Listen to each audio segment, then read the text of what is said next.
Primeiramente, em relação à pergunta, a partir de uma pesquisa realizada com pessoas entre 17 e 57 anos, foi levantado que 90% das pessoas não sabiam a resposta dessa pergunta, e os 10% que sabiam estavam cursando o ensino superior, demonstrando que esse assunto não é amplamente abordado e que as pessoas até podem conhecer o Alzheimer e seus sintomas, mas não sabem como as mudanças no tecido nervoso podem causá-las. Sabendo disso, esse vídeo tem como objetivo didaticamente explicar como a doença neurodegenerativa Alzheimer afeta o tecido nervoso.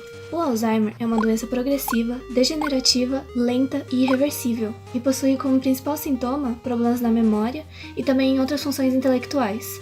Essa doença afeta o sistema nervoso, especificamente o cérebro. O sistema nervoso controla todas as nossas funções do corpo.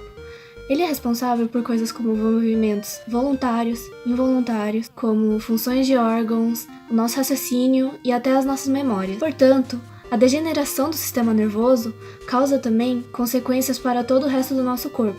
O sistema nervoso é composto pelo tecido nervoso, que possui células funcionais chamadas neurônios, que são capazes de transmitir informações por meio de impulsos elétricos e comunicam entre si por meio de substâncias químicas chamadas neurotransmissores pela sinapse. O Alzheimer é chamado de neurodegenerativo por causar a morte de neurônios e assim diminuir a região funcional do sistema nervoso. Isso acontece pela ação de duas proteínas, a beta-amiloide e a proteína tau. As proteínas são importantes biomoléculas para o organismo, estando presentes em todas as células do corpo com características e funções diferentes. Cada proteína possui um formato específico para exercer a sua função.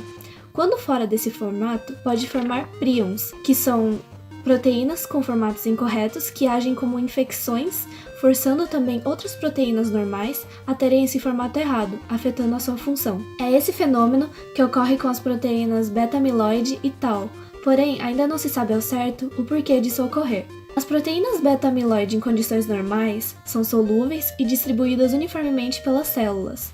No entanto, o príon de beta-amiloide é mais pegajoso e força as outras proteínas normais a se tornarem príons também, formando agregados que são chamados de placas senis, que bloqueiam a sinapse, causando a morte dos neurônios. A proteína tau, em condições normais, é responsável por sintetizar microtúbulos muito importantes para a comunicação entre os neurônios. No entanto, em formato de príon, eles infectam as outras proteínas normais, obstruindo os microtúbulos e formando emaranhados de neurônios mortos. Com o passar do tempo, o acúmulo de placas senis e de emaranhados de neurofibrilas causam a diminuição do córtex cerebral, e como cada região do cérebro possui uma função, compromete as atividades intelectuais e afeta principalmente a região do hipocampo, que é responsável pelas memórias. A quantidade de proteínas beta-amiloide e de proteínas tau é utilizada hoje em dia para diagnosticar o Alzheimer.